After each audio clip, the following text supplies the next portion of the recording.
Hello everyone, it is Coach Callie V and I'm coming to you with some coach knowledge. Hey! No, watch, I'm going to catch the whoa. Probably did not, I probably just dropped it. But hey, all the cool kids are doing it. No, really, let's get real, let's get to the grit of this video. You call yourself a nice coach. You are so sweet. Can I tell you a secret? You can still be nice and not worry about pleasing everyone. It is possible. You want to know the key? And hey, I've had to learn through the process of falling flat on my face in this whole endeavor of being a coach how to do it the best way. So I can tell you right now, the worst way is to be a complete hot-headed jerk and making an emotional decision in the middle of a game because you're losing. That's the worst thing you could do. The best thing you could do, unfortunately, this is a painful one for us as coaches who are trying to put numbers on the board, who are trying to give our kids the opportunities of making great stats so that they might have the opportunity to go on and play college sports and possibly professional sports. We honestly have to step back and let the game play itself out. I think this kind of coincides with being a parent sometimes, as far as like, how would you say, letting our kid have enough rope to kind of, or here's the shovel, let's see how deep you dig your hole kind of situation. But for me, as a softball coach, I've also coached volleyball. I've learned to allow my players, especially my pitchers, when I see that opportunity for them to learn, I allow them to get into a hole. Now, is this hole going to lose the game? Big picture thinking, no, but I want to give them enough grace, space to pull themselves out of the hole. Now, they're not always going to do that, but the thing is about a pitcher, they're never going to know how strong they are on their own, even though there's 8 players there, but each position, each player should be offering a certain strength, bringing that strength to the table so they can come together as a team. Even the ones that are on the bench, right? They got to be cheering, they got to stay up. That's their job, right? So you have to offer your players that opportunity to pull themselves out of a hole by finding their own strengths. Does this happen out of the gate? No. Sometimes it takes several times to figure this one out. And honestly, it can be scary and ugly and terrifying, same as scary, all in one emotion. And that's not only the end of it, like, it's not the end of it, because now you've got to deal with the parent who's either A, mad because you left their kid in and they lost the game and now their kid feels like they've lost the game by themselves, or B, you pulled their kid when their kid was doing it.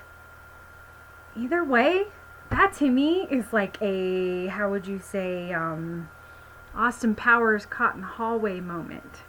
On the little golf cart and he can't get out. Yeah, so you can be a nice coach without pleasing everybody. You're never going to please everybody. That is the hardest thing to try to do. It'll literally eat your lunch. You'll literally ruin your life trying to please everybody. So, as a coach, if you can set your intention good, right? You're not, how would you say, trying to come in and save the day by your call based on an emotional decision. See, this is the trickiest thing about being a coach during the game as well as out of the game. Is there are times in my own life that I have to stop and I have to think outside of a game, outside of practice, but just in life, am I making this decision based on an emotion? How am I going to feel about this in 3 hours? What about the next day?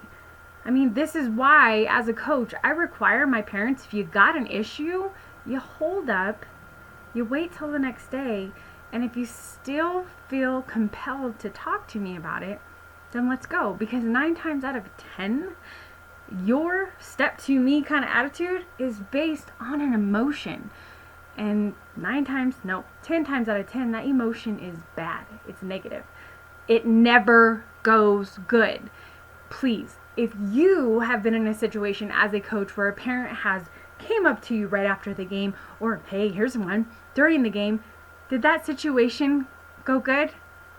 If it did, I want to know about it. Drop it in the comments below, por favor, because that is like mind-blowing, okay? There's a reason why we have the 24-hour rule. So, can you please everybody as a coach? No. Can you please everybody as a person? No. You have to learn how to say no. You have to learn when to let your athletes grow. Oh, I should put that on a shirt.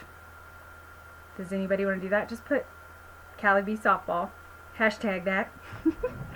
But anyways, that's all I wanted to share with you guys today, because we are getting ready to come into our Little League season. We're getting ready to close up travel ball, go into Little League for softball, and then we're going to go right into travel ball. And I have a really good group of parents that I deal with, and they literally care. They really care about what they say and how they treat myself and our coaching staff. Like, they really care. And I feel like if more people could treat being the parent of an athlete like that, then more coaches would be apt to see the bigger picture versus coaching from fear of how you're going to react to them. Does that make sense? So coaches, coach from an intention of love, wanting your athletes to be able to experience the best. Yes, that includes learning to lose. I'm sorry, but you are not a winner unless you know how to lose. Like, that is the truth. Because the people that win all the time, the one time they lose is the end. It's the end of the world. They don't know how to lose. So you have to learn how to lose. Does that make sense? I know for some you're like, oh, you're such a loser coach. You don't care about numbers. You don't care about wins. You don't care about losses. No. What I care about, it's this little thing in my athlete's chest. And it goes like this. And I care about this. This thing that's constantly moving. Their heart and their head. And I care about teaching them how to just deal with life through a sport that taught me so many things about life. Good night. If I could just softball for life, I know the sport like the back of my hand. That's everything I know to do. Okay? So coaches, don't coach from fear. Whatever you do, do not coach from a place of fear. Coach from an intention of love, and everything will work out.